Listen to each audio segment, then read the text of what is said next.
18 जानेवारी रोजी आहे मौनी अमावस्या। यावेळी मौनी अमावस्या आणखीच खास आणि विशेष आहे, कारण पंचांगानुसार नवीन वर्षातली ही पहिली मौनी अमावस्या आहे।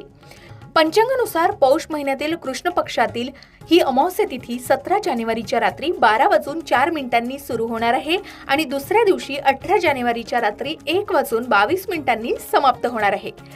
त्यामुळे उदय तिथीनुसार मौनी अमावस्या ही रविवारी 18 जानेवारी रोजी साजरी केली जाणार आहे। या दिवशीचा विशेष योग संयोग म्हणजे यावेळी मौनी अमावस्येला 18 जानेवारी रोजी सूर्य आणि चंद्राचा एक दुर्मिळ संयोग मकर राशीत निर्माण होत आहे, ज्यामुळे शनीची राशी असलेल्या त्रिग्रही योगाची निर्मिती होत आहे आणि ज्यामुळे एक अत्यंत शुभ योग निर्माण होतोय।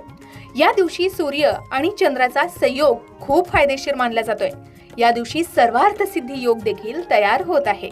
मौनी अमावस्येच्या दिवशी ब्रह्ममुहूर्तापासून ते सूर्योदयापर्यंतचा काळ हा स्नान करण्यासाठी सर्वोत्तम मानला जातोय।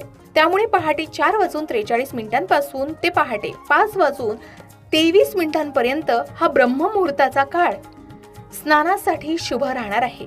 या काळात पवित्र नदीत स्नान करण्याची परंपरा आहे।